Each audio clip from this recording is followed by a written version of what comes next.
the story of how I traded one cage for another and found freedom in the most unexpected place, in the arms of the most dangerous man I'd ever met.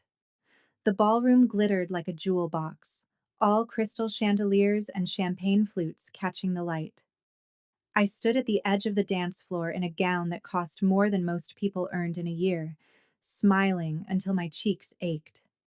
No one could see the bruises. That was the whole point, really. The layers of foundation, the strategic placement of my hair, the way I angled my face just so when the photographers approached. I'd become an expert at hiding the evidence of my marriage. Isabel. My husband's voice came from behind me, low and controlled. To anyone else, it would sound affectionate. I knew better. Stop sulking in corners. We have appearances to maintain. I turned to face Lord William Blackwood, all aristocratic features and cold blue eyes. He looked perfect in his tailored tuxedo. Every inch the distinguished gentleman. No one would ever suspect what happened behind closed doors. Of course, darling. I kept my voice light, pleasant. Exactly what he expected. His fingers closed around my elbow, tight enough to hurt but not enough to leave marks where they'd show. He'd learned where to place his hands over the years. The Harringtons are here. You will charm Lord Harrington. We need his vote on the construction contract. I nodded, already moving in the direction he steered me. This was my life now. Had been since I was 18, and my family sold me to the highest bidder. Marriage, they called it. A beneficial arrangement between two prestigious families. I called it slavery with a wedding ring. The evening dragged on in a blur of false smiles and hollow conversations. I played my part perfectly.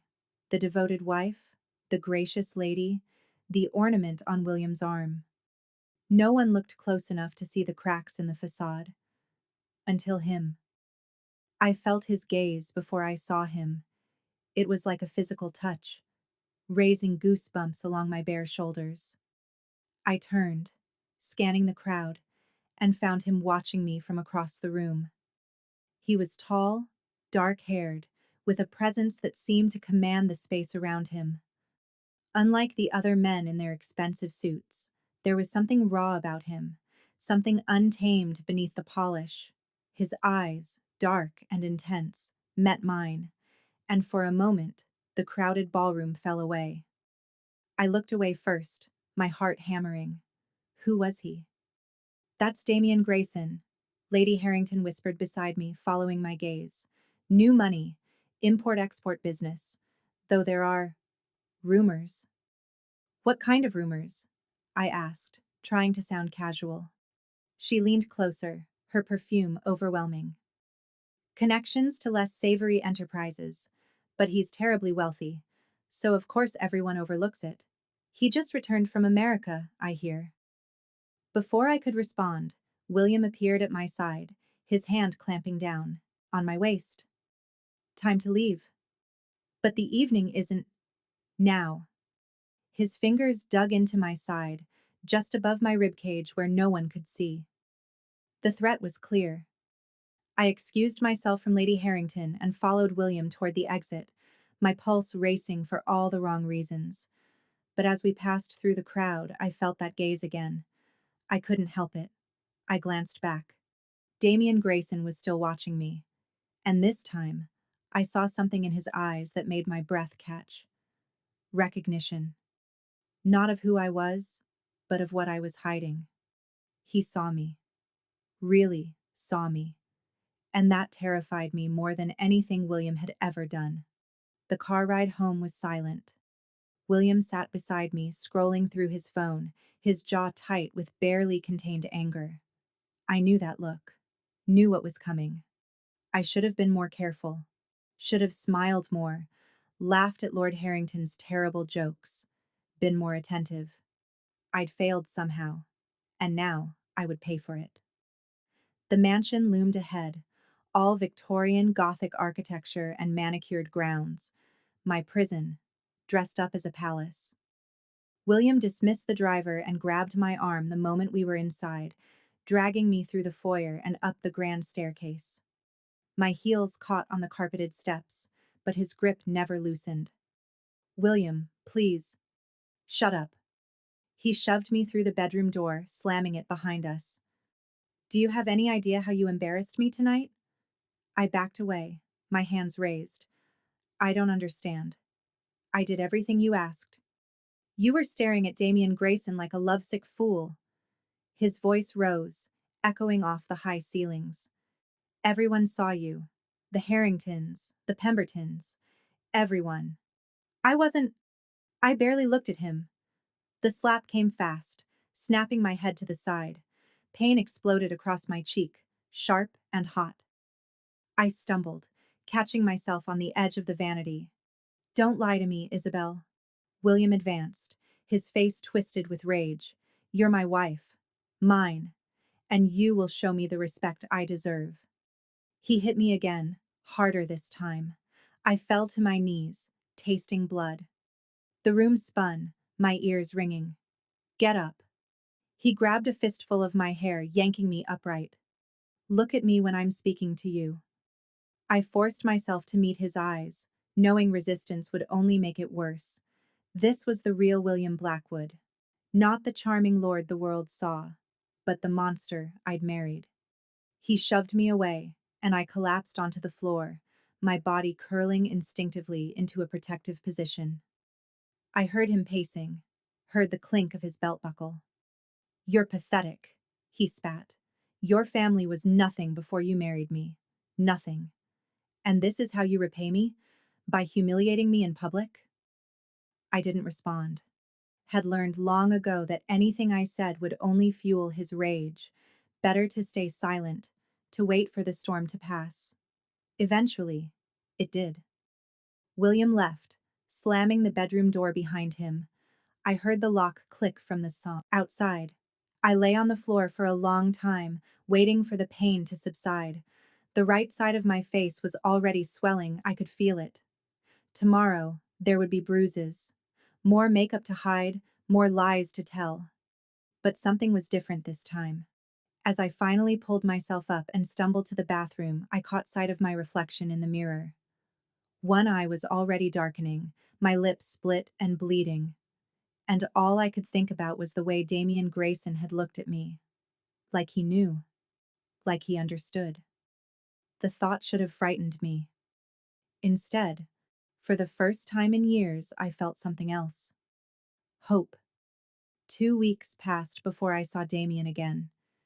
2 weeks of carefully applied makeup and practiced smiles, of playing the perfect wife while my bruises faded from purple to yellow to finally, nothing at all. William kept me on a shorter leash after that night. More control, more restrictions. I wasn't allowed to leave the house without his permission, couldn't attend social functions unless he was by my side. The cage had grown smaller, but he couldn't control the charity gala at the Harrington estate. It was too important. Too many influential people would be there. So he brought me, with strict instructions on how to behave.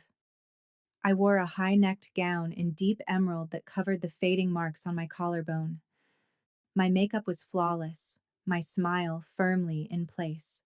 To the world, I was the picture of elegance. Inside, I was screaming.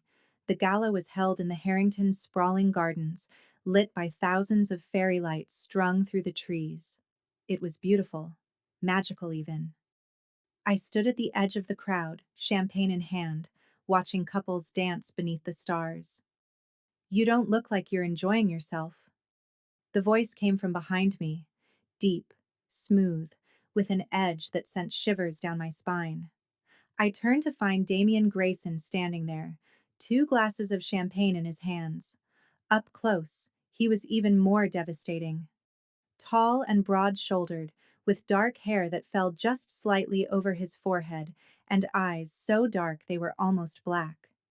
There was a scar along his jawline, barely visible, that only added to the dangerous appeal. I... My voice caught. I'm perfectly fine, thank you. He tilted his head, studying me with an intensity that made me feel naked despite my elaborate gown. Liar, The word was soft, almost gentle. It shouldn't have affected me the way it did. Excuse me?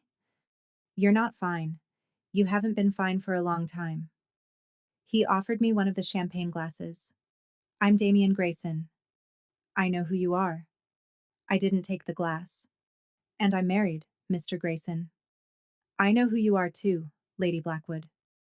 His lips curved into something that wasn't quite a smile. And I know your husband is currently occupied with the card game inside. You have approximately 15 minutes before he'll notice you're missing. My heart hammered. How do you? I make it my business to know things. He set the extra champagne glass on a nearby table and stepped closer. Especially about people who interest me. I should have walked away. Should have found William. Stayed safe in my carefully constructed prison. Instead, I found myself asking, why do I interest you? Because you're dying in there. His voice dropped lower, for my ears only. I can see it. The way you smile when you don't mean it. The way you flinch when someone moves too quickly.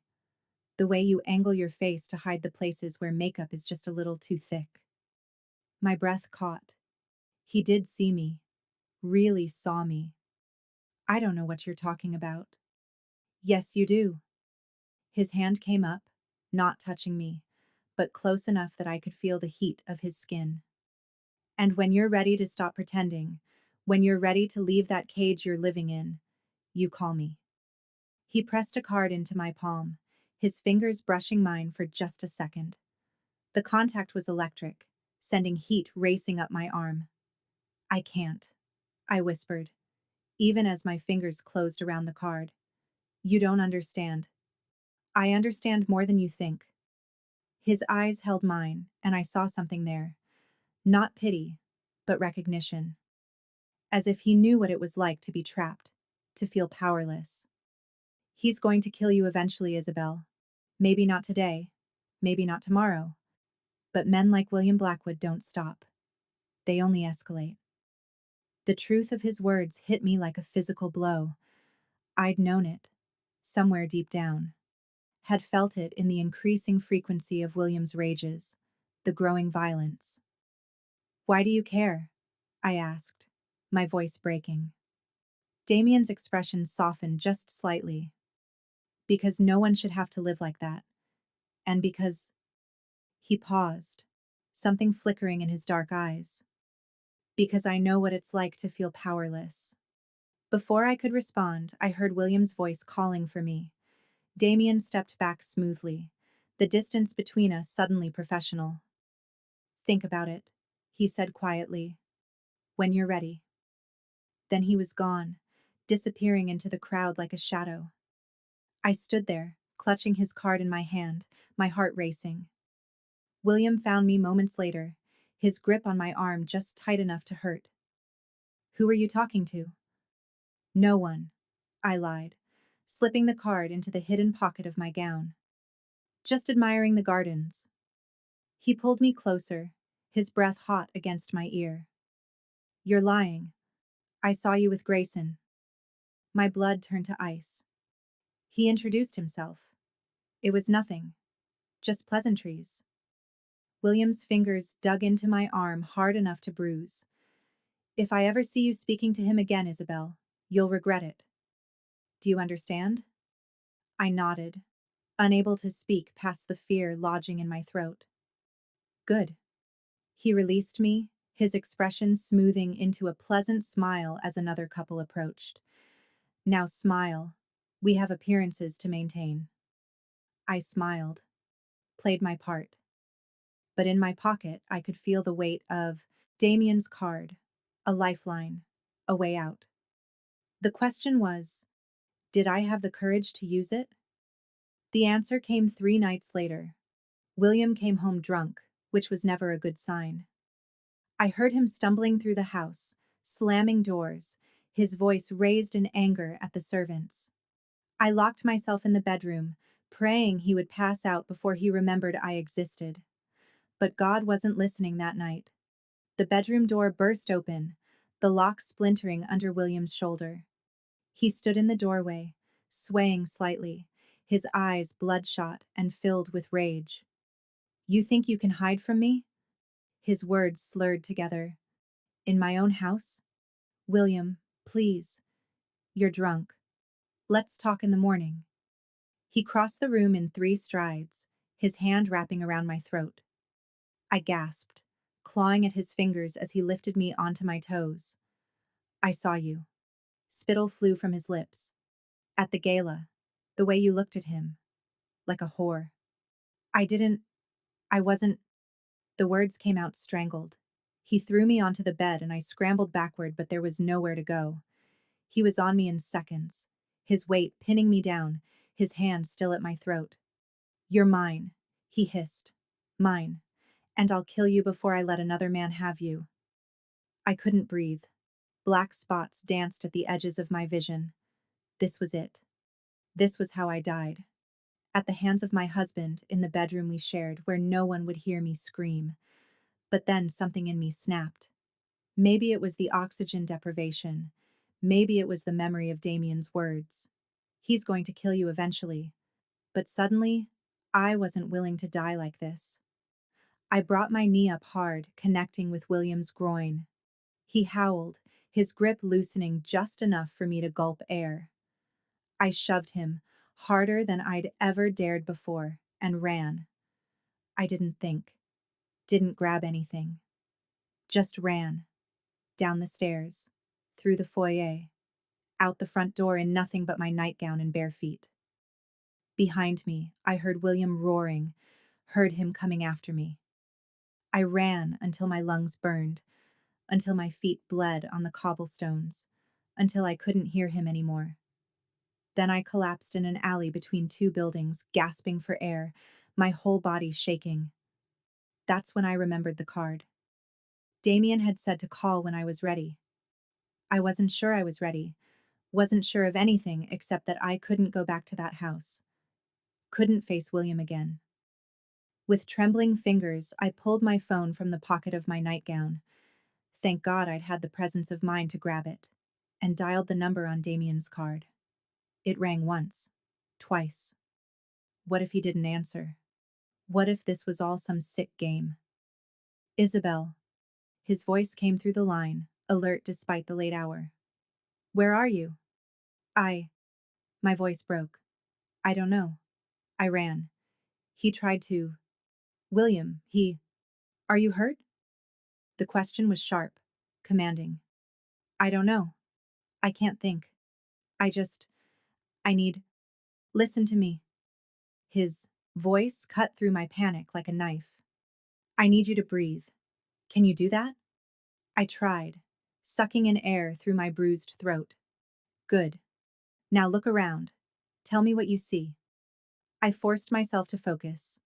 Buildings. Red brick. There's a bakery across the street. Closed. And a lamppost with a broken light. What's the bakery called? I squinted at the faded sign. Rosewood Bakery. I know where you are. Stay exactly where you are. Don't move. I'll be there in 20 minutes. 20 minutes? My voice rose in panic. What if William finds me? He won't. But Isabel, if he does, you run. Do you understand? You run and you call the police. I can't. My family. The scandal. Your family sold you to a man who just tried to kill you. His voice was hard now, uncompromising. Fuck the scandal. Fuck your family. Your life matters more than their reputation. Do you understand? I nodded, then realized he couldn't see me. Yes. Good. 20 minutes. Stay on the line with me. So I did. I huddled in that alley, bleeding and terrified, while Damien Grayson talked to me. He didn't ask questions, didn't push for details. Just talked. About nothing and everything. His voice became an anchor, keeping me from spiraling into complete panic. True to his word, exactly 19 minutes later, a sleek black car pulled up at the mouth of the alley. Damien stepped out, and I'd never been so grateful to see another human being in my life. He took one look at me, barefoot, bleeding, bruises already forming on my throat, and something dark and dangerous crossed his face. "Come here," he said softly. I stumbled toward him, and he caught me before I fell. His arms came around me, strong and steady, and for the first time in years I felt safe. "I've got you," he murmured against my hair. "You're safe now. I promise." And despite everything, despite barely knowing him, despite the rumors, despite the fact that I was trading one dangerous man for another, I believed him. Damien's penthouse was nothing like William's mansion. Where William surrounded himself with cold marble and pretentious art, Damien's space was warm, all dark wood, leather furniture, and floor-to-ceiling windows overlooking the city. He guided me to a bathroom larger than my childhood bedroom, then disappeared. I stood in front of the mirror, barely recognizing the woman staring back at me. My throat was ringed with purple bruises in the shape of William's fingers. My nightgown was torn and bloody from my flight through the streets. I looked like a victim. I suppose that's what I was. A soft knock on the door made me jump. "It's me," Damien said. "I have clothes and a first aid kit. Can I come in?" I should have said no, should have maintained some semblance of propriety. But propriety was a luxury I could no longer afford. "Yes." He entered carrying a stack of clothes, soft sweatpants and a t-shirt, and a white medical kit.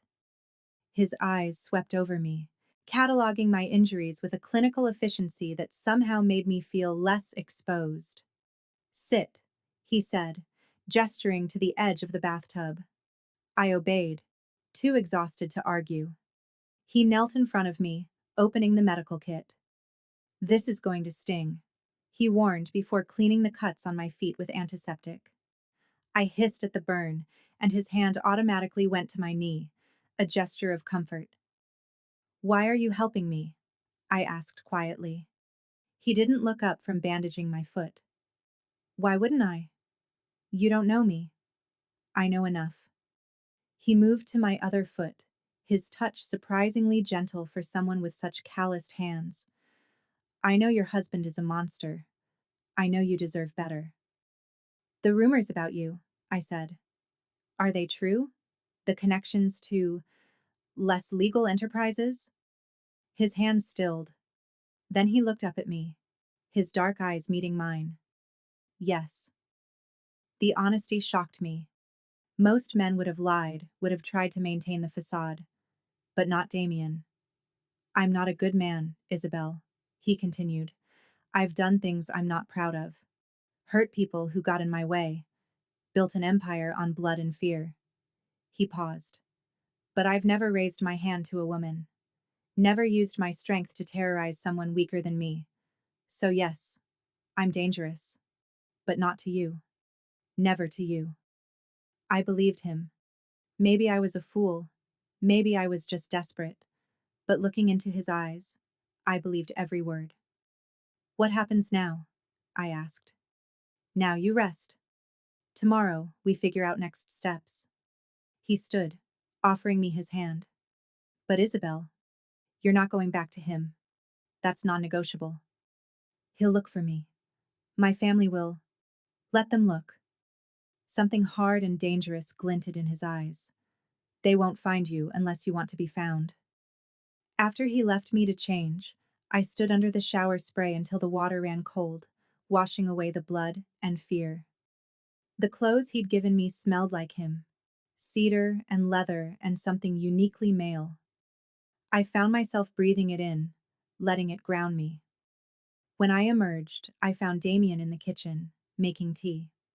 He'd rolled up his sleeves, revealing forearms marked with scars and what looked like the edge of a tattoo. "Chamomile," he said, setting a cup in front of me. "It'll help you sleep." I wrapped my hands around the warm cup. "I don't think I can sleep." "Then we'll stay up." He leaned against the counter across from me. "Talk to me, Isabel. Tell me how this happened. How someone like you ended up with someone like him." So I did. Maybe it was the exhaustion, maybe it was the relief of finally being safe, but the words poured out of me. I told him about my family's financial troubles, about how they'd arranged my marriage to William to settle their debts, about the wedding where I'd been 18 and terrified, and the wedding night that had shown me exactly what kind of man I'd married. I told him about the years of abuse, the careful concealment, the slow erosion of everything I'd once been, about how I'd become a ghost in my own life, going through the motions while dying inside. Damien listened without interruption, his jaw growing tighter with each revelation. When I finally fell silent, he crossed to me and did something unexpected. He took my hands in his. "I'm going to ask you something, and I need you to be honest," he said quietly. "Do you want to go back? To try to make it work? To fix things with William?" "No." The answer came instantly from somewhere deep in my soul. "Never." "Then you won't." His thumbs brushed over my knuckles. "I can protect you, Isabel. I can make sure William never touches you again. But I need you to trust me. I don't even know you." "No, but you know your husband, and you know which of us is more likely to keep you alive." He had a point. A brutal, honest point. "What do you want in return?" I asked, because men like Damien didn't help out of the goodness of their hearts. There was always a cost. Something flickered in his eyes. Surprise, maybe, or respect. "Right now, just your trust. Tomorrow, we'll figure it out together." It wasn't a real answer, but it was honest. More honest than anything William had ever said to me. "Okay," I whispered. "I trust you." The words should have felt like a betrayal. Instead, they felt like freedom. I stayed with Damien for 3 days before anyone came looking for me. 3 days of slowly remembering what it felt like to breathe without fear, to move without flinching. Damien gave me space but was always nearby. He worked from home, conducting business calls in his study while I explored his apartment like a caged bird finally set free. The bruises on my throat faded from purple to yellow, and the cuts on my feet healed. But the damage to my soul would take longer. On the third night, I couldn't sleep. The penthouse was quiet except for the distant hum of the city below. I found myself wandering out to the balcony, drawn by the lights of London spread out like stars. "Can't sleep?" Damien's voice came from behind me. I turned to find him leaning against the doorframe, dressed in just sweatpants, his chest bare. In the moonlight, I could see the full extent of his tattoos, intricate designs that covered his left shoulder and arm, disappearing down his ribs. "Too many thoughts," I admitted. He moved to stand beside me at the railing, close but not touching. We stood in silence for a moment, watching the city breathe. "What are the tattoos?" I asked softly. He glanced down at his arm.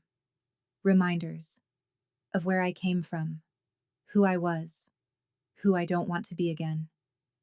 "Will you tell me about them?" "Someday." He turned to look at me, his dark eyes unreadable. "When you're ready to hear it." "And when will that be?" "When you stop looking at me like I'm going to hurt you." His words stung because they were true. Despite everything, despite his gentleness, part of me was still waiting for the other shoe to drop. Still expecting him to reveal himself as another monster in beautiful packaging. "I'm sorry," I whispered. "Don't be." His hand came up, hovering near my face but not quite touching. "You've earned your fear. I just, I want to be someone you don't have to be afraid of." The vulnerability in his voice undid something in me. This dangerous man, this criminal who'd built an empire on violence, was trying to be gentle for me. "I'm not afraid of you," I said, surprised to find it was true. "I'm afraid of myself, of what it means that I'm here with you, that I feel safer with a man I barely know than with my own husband. It means you're smart enough to recognize the difference between danger and safety. William was dangerous because he was cruel. I'm dangerous because I'm capable. There's a difference." He was right. William's violence was random, unpredictable, meant to terrorize and control. But Damien's violence, whatever form it took, would be purposeful, precise, a weapon wielded with intention, not rage. Thank you, I said, for saving me, for not asking questions, for just being here. Isabel, he stopped, seeming to struggle with something. I need you to know something. When you're ready to leave, when you want to go start your life somewhere else, I'll help you. I'll give you money, resources, whatever you need. You're not trapped here. You're not trapped with me. The offer should have been a relief. Instead, it felt like a loss. What if I don't want to leave? The words came out before I could stop them. His eyes darkened. Don't say things you don't mean. I mean it. I turned to face him fully. These past 3 days have been the first time in years I've felt like myself, like I could breathe. I don't want to give that up. Isabel, you're vulnerable right now. You're confusing safety with what? I challenged. With attraction? With desire? I took a step closer. I'm not confused, Damien. I know exactly what I'm feeling. You don't know what you're asking for. Then show me. For a moment we stood frozen, the air between us crackling with tension. Then Damien moved, his hand finally making contact, cupping my face with a gentleness that made my breath catch. If I kiss you, he said, his voice rough, there's no going back. You understand that? You won't be William's wife anymore. You'll be mine. The possessiveness in his words should have scared me. Instead, it sent heat pooling low in my belly. I stopped being William's wife the moment I called you. I whispered. I'm already yours. He groaned, a sound of surrender, and then his lips were on mine. The kiss was nothing like the perfunctory pecks William had occasionally bestowed. This was consuming, devastating, a brand that marked me as irrevocably changed. Damien kissed me like I was air and he was drowning, like I was the first and last thing he'd ever want. His other hand came to my waist, pulling me flush against him, and I went, willingly, my hands sliding up his bare chest to tangle in his hair. He was all hard muscle and controlled strength, and I felt delicate in his arms, but not fragile, treasured. When we finally broke apart, both breathing hard, he rested his forehead against mine. You have no idea what you do to me, he murmured. Show me, I said again, and he did. In the morning, reality crashed back in. I woke in Damien's bed, our bed now, I supposed, wrapped in sheets that smelled like him, my body deliciously sore in ways that had nothing to do with violence and everything to do with pleasure. Damien was already awake, propped against the headboard with his laptop, conducting business like he hadn't spent the night showing me exactly how gentle, dangerous hands could be. Good morning, he said, setting the laptop aside. His eyes swept over me, and I saw satisfaction there, possessiveness. How do you feel? Different, I admitted, pulling the sheet up. Good different, but what happens now? His expression sobered. Now we deal with the reality of your situation. William will be looking for you. Your family will be pressuring you to return. We need to get ahead of this. I can't divorce him. The words tasted bitter. My family's debts are tied to the marriage contract.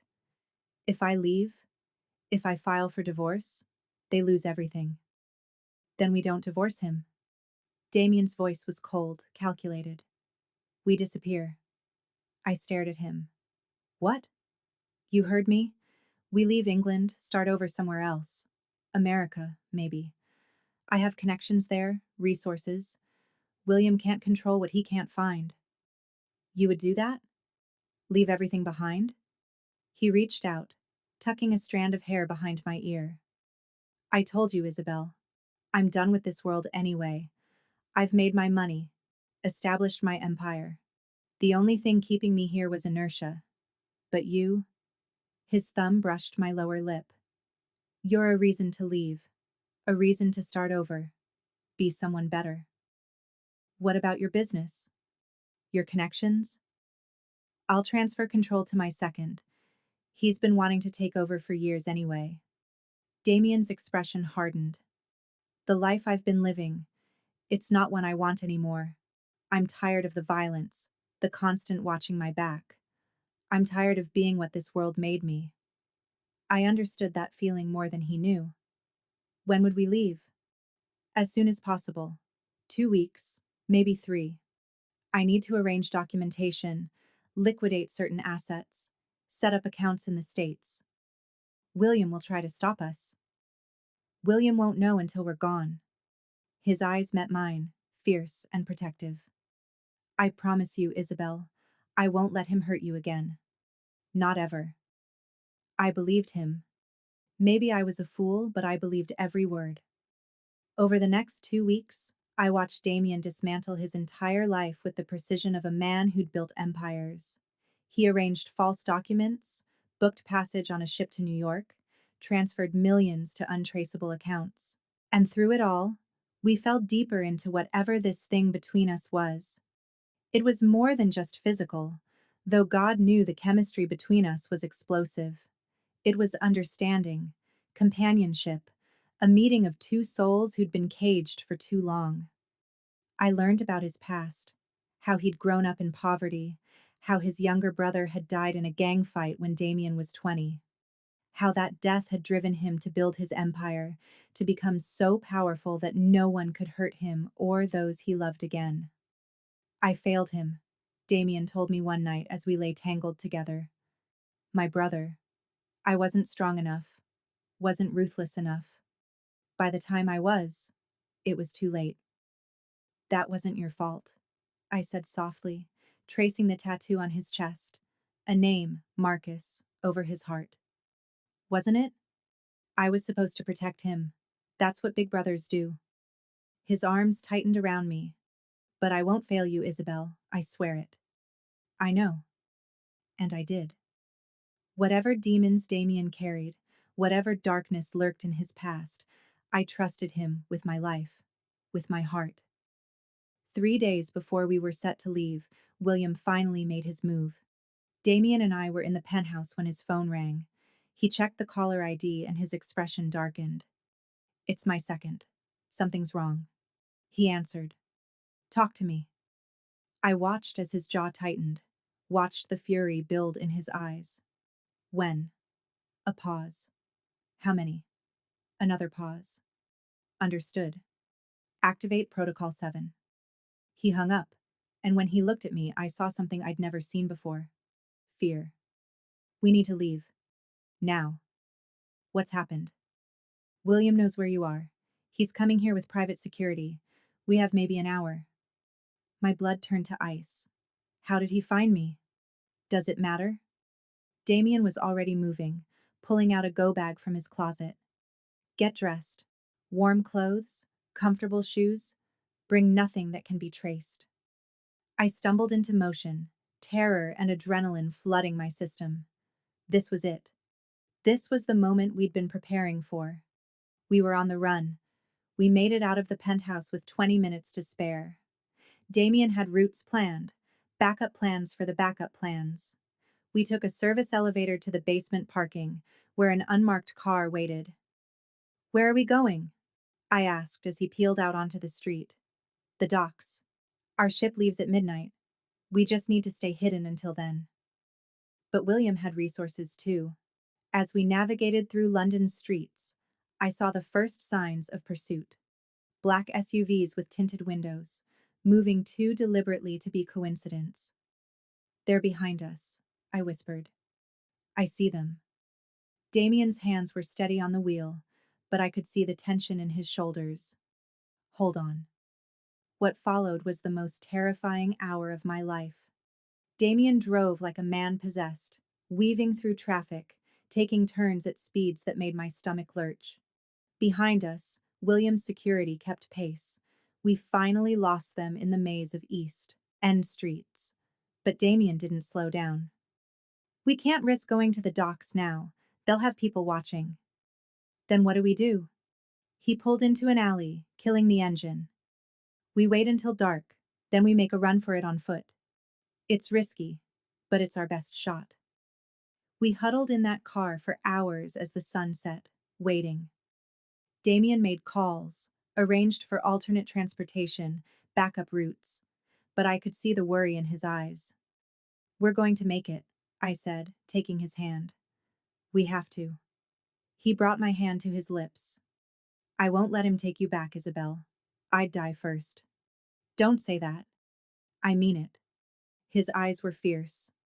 You're the first good thing I've had in my life in years. I'm not giving that up without a fight. When full darkness fell, we moved. Damien led me through back alleys and side streets, always watching, always alert. The docks loomed ahead, our ship waiting like a promise of freedom. We were so close. Just a few more blocks. That's when they found us. William's security appeared from nowhere. 6 men, armed and ready. But it was William himself who stepped forward, and the look on his face made my blood run cold. "Hello, wife," he said, his voice dripping venom. "Did you really think you could run from me?" Damien stepped in front of me, his body a shield. "She's not going back with you, Blackwood." William laughed, a sound like breaking glass. "You think you can keep her from me? You think your money and your reputation mean anything to me? She's my wife. My property." "I'm not property," I said, surprising myself with the strength in my voice. "I'm not yours anymore, William. I'm done." His face twisted with rage. "You ungrateful bitch. After everything I gave you, everything I gave me?" I stepped around Damien, years of suppressed rage finally finding voice. "You gave me bruises and fear. You gave me a prison dressed up as a palace. You gave me nothing but pain." William moved toward me, but Damien blocked him, and suddenly there were fists flying.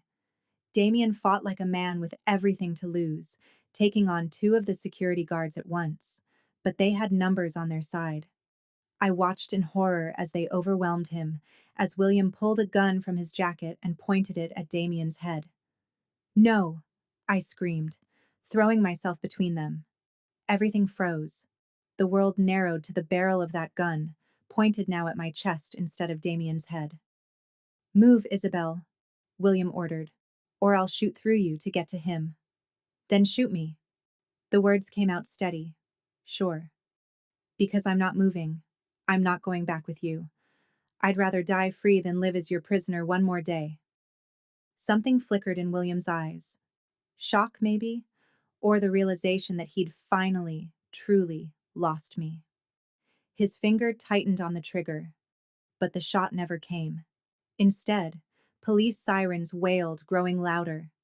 Blue lights flooded the alley as multiple squad cars screeched to a halt. "Armed police! Drop your weapons!" William hesitated, caught between rage and self-preservation. His security guards dropped their weapons immediately, hands raised. After a moment, William did the same, the gun clattering to the pavement. Damien pulled me close as the police secured the scene. "I called them before we left the car," he murmured. "Told them about William's illegal weapons, his tax evasion, some other indiscretions I happen to have documentation for." I should have been shocked. Instead, I felt nothing but relief as William was led away in handcuffs, still spitting threats and curses. "You can't do this," he screamed. "She's my wife, my property." But the police weren't listening, and neither was I. We gave our statements, carefully edited versions of the truth that painted William as the aggressor and us as victims of his obsession. Damien's lawyers appeared within the hour, smooth and efficient. By dawn, we were free to go. The ship had already sailed, but Damien arranged for a private flight instead. "Ready?" he asked as we stood on the tarmac watching the sun rise. I looked back at London, at the life I was leaving behind, the cage I'd finally escaped. "Ready," I said, and hand in hand we walked toward our freedom. New York was a revelation. Where London had been all history and propriety, New York was energy and possibility. We arrived with new names, new documents, new lives waiting to be built. Damien had arranged everything: an apartment overlooking Central Park, bank accounts, even a cover story for how we knew each other. To the world, we were Daniel and Isabel Green, a married couple relocating from California. No one knew who we'd really been, who we'd left behind. The first few weeks were a blur of adjustment. I'd never been to America, had never experienced this level of freedom. No one knew me here. No one expected me to be anyone but myself. "What do you want to do?" Damien asked one morning over breakfast. "You can be anyone, do anything." "What does Isabel Blackwood, sorry, Isabel Green, want to be?"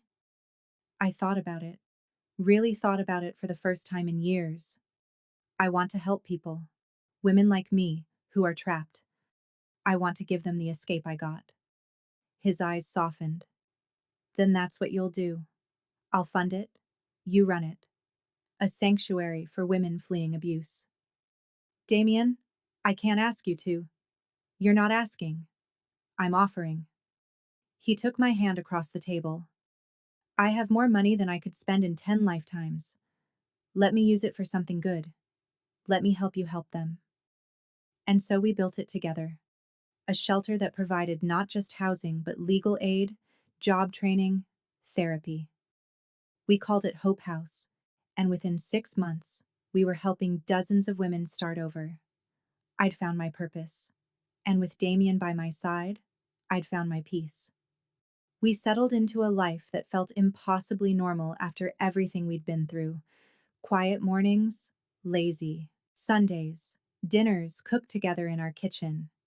It wasn't the glamorous life I'd lived as Lady Blackwood, but it was real. It was mine. Our relationship deepened too. Damien was nothing like William. Where William had been cold and controlling, Damien was warm and supportive. He encouraged me to grow, to find myself, to become the woman I'd been before trauma had stripped her away. And I watched him transform too. Away from the violence and paranoia of his old life, Damien softened. He smiled more, laughed easier. The shadows that had haunted his eyes began to fade. "I never thought I could have this," he told me one night as we lay in bed, my head on his chest. "A normal life. Someone to share it with. I thought I was too far gone, too stained by what I'd done." "We all have pasts," I said softly. "The question is, do we let them define us, or do we choose who we become?" "When did you get so wise?" "I had a good teacher." He kissed the top of my head. "I love you, Isabel. Isabel. Whoever you want to be. I love all of you." It was the first time he'd said it. The words settled into my chest, warm and bright. "I love you too," I whispered, "more than I ever thought possible." We made love then, slow and tender, a reaffirmation of everything we'd built together. And as I fell asleep in his arms, I felt something I'd never felt before. Truly, completely safe.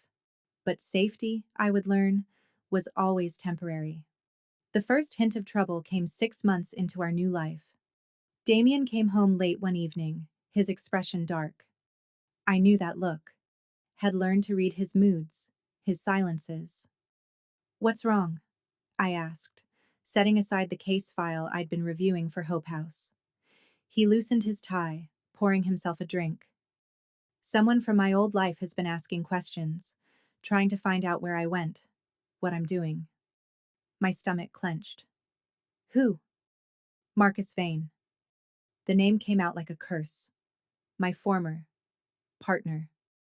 I'd heard the name before, in fragments of stories Damien had shared. Marcus Vane was the man Damien had worked with, and eventually betrayed, in London. The man whose territory Damien had taken, whose empire he'd dismantled. "Why now?" I asked. "It's been months." "Because he's finally pieced together what happened, that I didn't just disappear, I ran. and he wants to know why. Damien's jaw tightened. He's dangerous, Isabel. More dangerous than William ever was. Then we run again. Change names. Move. No. His voice was firm. I'm done running. I ran from him once before. And look where it got us. Constantly looking over our shoulders. It's time to end this. Fear clutched at my heart. What are you going to do? What I should have done years ago. Face him. Settle our debts once and for all. Damien, you can't. If he's as dangerous as you say. He crossed to me, taking my face in his hands. I won't let him hurt you. I won't let anyone hurt you ever again. But I need to handle this. Isabel. It's the only way we'll ever truly be free. I wanted to argue, to beg him not to go, but I saw the determination in his eyes, the resolve. This was something he had to do. Promise me you'll be careful, I whispered. I promise. He kissed me, long and deep. And when this is over, we'll really be free. No more running, no more hiding. Just us and our life together. I held on to those words as he left that night. Held on to them as hours passed with no word. Held on to them as dawn broke and he still wasn't home. By noon, I was frantic. I'd called his phone dozens of times, left messages, sent texts. Nothing. Then the call came from an unknown number. Isabel Blackwood, a voice I didn't recognize said. Or should I say, Isabel Green? Such creative aliases. My blood turned to ice. Who is this? A friend of your husband's. Well, both your husbands, actually. It's remarkable how many men seem to think they can keep you locked away. The voice was smooth, cultured, with an edge of cruelty that reminded me sickeningly of William. My name is Marcus Vane, and I have something that belongs to you. If you've hurt him. Hurt him? Oh, my dear, I've barely started. But here's how this is going to work. You're going to come to the address I'm about to text you. Alone. No police, no tricks. And if you're very good, I might let you both walk out alive. Why should I believe you? Because, unlike Damien, I'm a man of my word. He paused. You have 2 hours. I suggest you don't waste them. The line went dead. The text came through moments later. An address in a warehouse district on the outskirts of the city. Every instinct screamed at me to call the police, to get help. But I thought of Damien, of what he might be enduring. Thought of how he'd saved me from William, how he'd given up everything for a chance at a life together. I couldn't abandon him now. So I grabbed my car keys and drove toward danger, toward the man who held my future in his hands. The warehouse loomed ahead, all rusted metal and broken windows. I parked outside, my hands shaking on the steering wheel. This was insane. I should turn around, call the authorities, let them handle this. But then I thought of Damien's voice promising to come home, thought of all the times he'd protected me, saved me. It was my turn to save him. I stepped out of the car and approached the warehouse entrance. It opened before I could knock, revealing a man I recognized from the photos Damien had shown me, Marcus Vane. He was handsome in a cruel way, with sharp features and eyes that reminded me of a predator. His suit was immaculate, at odds with the decrepit surroundings. Isabel Blackwood, he said, smiling.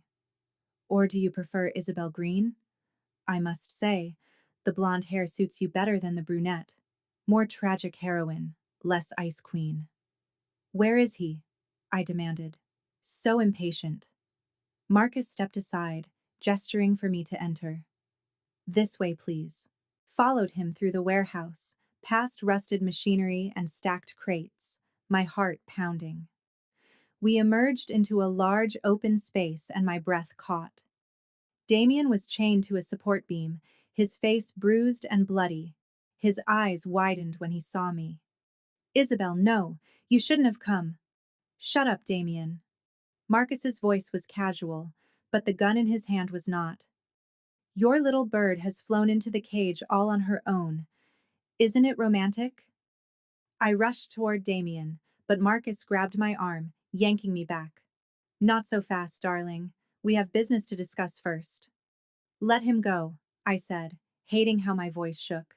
This is between you and him. I have nothing to do with it. Oh, but you have everything to do with it. Marcus circled us like a shark. You see, Damien took something from me years ago. My territory, my reputation, my power. And I've been waiting for the perfect opportunity to take something equally precious from him. Understanding dawned, cold and horrible. Me. You want to use me against him. Smart girl. Marcus smiled. Here's how this works. Damien is going to come back to London with me and work off his debt. Every last penny. And you, my dear, are going to stay in a very comfortable room I've prepared as insurance against his good behavior. You mean you're going to hold me hostage? I said flatly. Such an ugly word. I prefer guest. Isabel, don't listen to him. Damien strained against the chains. He's going to kill us both anyway. Marcus moved faster than I could track, pistol whipping Damien across the face. Damien's head snapped to the side, blood spraying from a split lip. Stop it, I screamed. Then cooperate. Marcus turned back to me, all false charm. Be a good girl and neither of you has to die today. Fight me, and I'll make you watch while I take Damien apart piece by piece. Your choice. I looked at Damien, at the desperation in his eyes, and made my decision. Okay, I said quietly. I'll cooperate. Just don't hurt him anymore. Relief and anguish warred on Damien's face. No, Isabel, you can't. I'm sorry, I whispered, though I didn't know if I was apologizing to him or to myself. Marcus smiled, victorious. Excellent. Bring her. Two men I hadn't noticed before emerged from the shadows, grabbing my arms. I didn't fight as they led me toward a door at the back of the warehouse, but as we passed Damien, I caught his eye. And in that moment, something passed between us. Understanding. Trust. A plan. Because if there was one thing Damien had taught me, it was that the only way to escape a cage was to make them think you were tame. Then you show your teeth. They locked me in what Marcus had grandly called comfortable quarters. A concrete cell with a cot, a bucket, and no windows. It was cleaner than I'd expected, which somehow made it worse. This wasn't improvised. This was planned. Marcus had been hunting us from the beginning. I sat on the cot, forcing myself to breathe, to think. Panic wouldn't help. Fear wouldn't save us. I needed to be smart, strategic. The door opened hours later and Marcus entered carrying a tray of food. I'm not hungry, I said. Suit yourself. He set the tray down anyway. But starving yourself won't help Damien. He's going to need you strong when he returns. When he returns from what? Oh, didn't I mention? I've already put him to work. Nothing too strenuous. Just a simple collection job in the Bronx. Should only take a few hours. Marcus smiled. Unless something goes wrong, of course. These things can be so unpredictable. My stomach churned. He was sending Damien into danger, using me as leverage to ensure compliance. Why are you doing this? I asked. What did Damien do that's worth all this? Marcus's expression darkened. He betrayed me. We were partners, brothers in arms, and he stabbed me in the back the moment it benefited him. Took my territory, my contacts, my reputation. Left me with nothing. So this is about revenge. This is about justice. He leaned against the wall, studying me. You know, I almost admire him. It takes a special kind of ruthlessness to destroy someone who trusted you, but it also requires payment. And if he pays, if he does everything you ask, will you let us go? Marcus laughed, and the sound made my skin crawl. Sweet, naive Isabel. You really think I'd let him live after what he did? No. This is just prolonging the inevitable, making him suffer before the end. Then you're going to kill us both anyway. Oh, I'll keep alive, at least for a while. His eyes crawled over me. William Blackwood sent his regards, by the way. He's very interested in reacquiring his runaway wife. Horror washed over me. You're working with William? Enemy of my enemy and all that. He wants you back. I want Damien to suffer. Seems like a fair trade, don't you think? I'll die before I go back to him. That can also be arranged? Marcus pushed off the wall. But let's not get ahead of ourselves. For now, you wait. You hope. You pray that Damien survives his little errand, and when he returns, broken and defeated, you'll do exactly what I say, or I'll deliver you to William gift-wrapped. He left, locking the door behind him. I sat in the darkness, my mind racing. There had to be a way out. Damien wouldn't have given up, wouldn't have accepted this fate without a plan. I just needed to figure out what it was. Hours passed. I dozed fitfully, jerking awake at every sound. Finally, the door opened again. It was Damien. He looked worse than before. New bruises blooming on his face, his shirt torn and bloody. But he was alive. You're okay, I breathed, rushing to him. He caught me in his arms, holding me tight. I'm fine. Are you hurt? Did he? No. He just talked. I pulled back to look at him. Damien. He's working with William. He plans to. I know. His voice was grim. I know what he plans. But, so do I. I searched his face. You have a plan. Not a good one. But it's all we've got. He glanced toward the door, then lowered his voice. Marcus thinks he's broken me. Thinks I'll do anything to keep you safe. And he's right. I would. But he made one mistake. What's that? He underestimated you. Damien's eyes met mine, fierce and proud. You're not the terrified woman who ran from William anymore. You're stronger now. Braver. And I need you to be brave one more time. What do you need me to do? He told me his plan, and with each word I felt fear and determination war inside me. It was risky, possibly suicidal, but it was our only chance.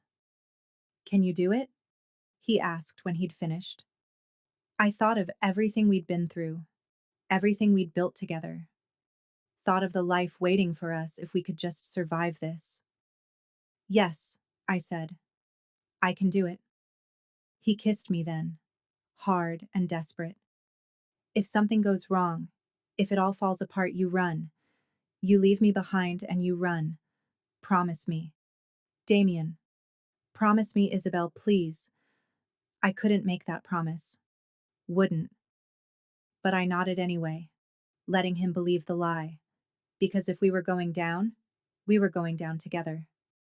The next morning, Marcus came for me personally. Rise and shine, darling. We're taking a trip.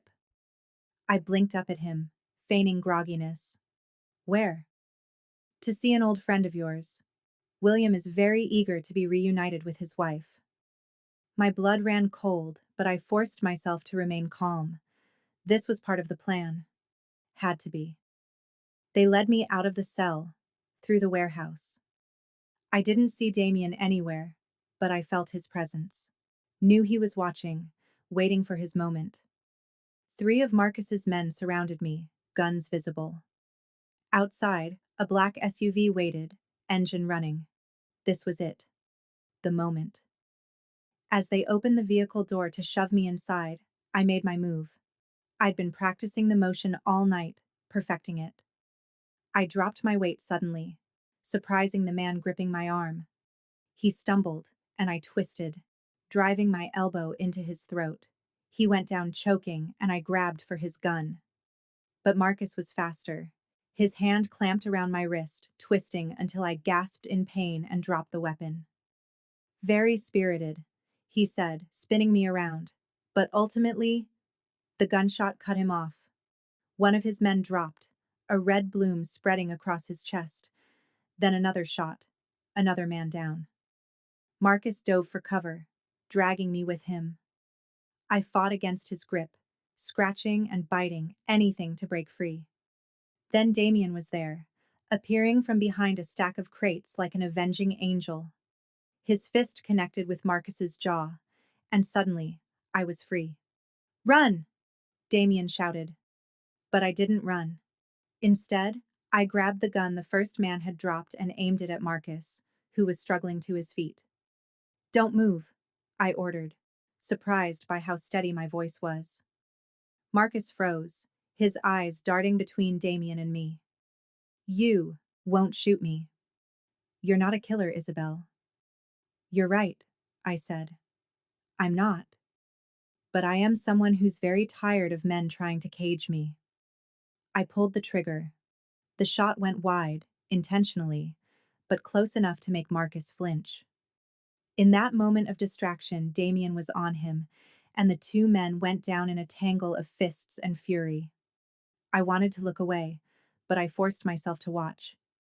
This was the reality of the man I loved, not just the gentle person who made me tea and held me through nightmares, but the dangerous one who'd built an empire on violence. Both were Damien. Both were real. The fight was brutal, savage. Marcus was good, but Damien was better. Years of surviving in the underworld had honed him into something lethal, and with me to protect, he was unstoppable. Finally, it was over. Marcus lay on the ground, bloodied and beaten, Damien's knee on his chest and a gun to his head. Please, Marcus gasped, we can make a deal. The only deal is this, Damien said, his voice cold as death. You leave us alone. Forever. You tell William Blackwood that Isabel is dead. Car accident, whatever story you want. And you never, ever try to find us again. And if I don't? Then I pull this trigger and end the blood feud right here. Damien pressed the gun harder. Your choice, Marcus. Live and let us go, or die here in this filthy warehouse. Marcus's eyes darted to me, calculating. I could see him weighing his options, considering the angles. Fine, he finally spat. Fine. You're dead to me, both of you. Gone. I'll tell Blackwood his wife is in a grave somewhere. But if I ever see your face again, Grayson, you won't. Damien stood, keeping the gun trained on Marcus. Because we're ghosts now, and ghosts don't come back. He grabbed my hand, and we ran. We didn't stop running until we reached the safe house Damien had prepared, a small apartment in Queens under yet another false name. Only when the door was locked and bolted did we allow ourselves to breathe. Are you hurt? Damien asked, checking me over with frantic hands. I'm fine. Are you? I'm fine. He pulled me into his arms, holding me so tight I could barely breathe. God, Isabel, when I saw you with that gun, when you aimed it at Marcus, I thought, I know. I held him just as tightly. I know. We stood like that for a long time, just holding each other, processing what we'd survived. What now? I finally asked. Now we disappear. For real this time. Damien pulled back to look at me. New names, new city, new everything. I have documents ready, money stashed. We can go anywhere. West Coast, maybe, or overseas. Europe, Asia, anywhere you want. As long as it's with you, I don't care where. He cupped my face, his thumbs brushing over my cheekbones. I love you. I know I don't say it enough, but I do. You're the bravest, strongest person I've ever met. I learned from the best. We made love that night with an intensity, born of survival, of knowing how close we'd come to losing everything. And as I fell asleep in Damien's arms, I felt something settle in my chest. Peace. Finally. Truly. Peace. Epilogue. 6 months later. The California sun was warm on my face as I sat on our small balcony, watching the ocean waves crash against the shore. We'd settled in a beach town an hour south of San Francisco. Quiet. Anonymous. Perfect. Damien emerged from inside, carrying 2 cups of coffee. He set one in front of me and kissed the top of my head. How are you feeling this morning? I placed a hand over my still flat stomach, feeling the secret growing there. Good. Nervous. Excited. We'd found out 2 weeks ago. A baby, due in 7 months. A new life created from the ashes of our old ones. We're going to be parents, Damien said, wonder in his voice. He said it every day, like he couldn't quite believe it. Good parents, I added. The kind who protect but don't cage, who love without controlling. The kind we never had but always deserved. I reached for his hand, threading our fingers together. Do you ever regret it? Leaving everything behind? Never. The answer came without hesitation. Everything I need is right here. In the distance, a sailboat skimmed across the water, free and unbound. I watched it go, a smile curving my lips. What are you thinking about? Damien asked. Caged birds, I said. And how sometimes the only way to fly is to break out of the cage yourself. And did we? Fly? I looked at him. This dangerous, beautiful man who'd saved me and let me save him in return. Who'd given up an empire for a chance at something real. Yes, I said. We're flying. And hand in hand, with the sun warming our faces and the future stretching out before us, we finally believed.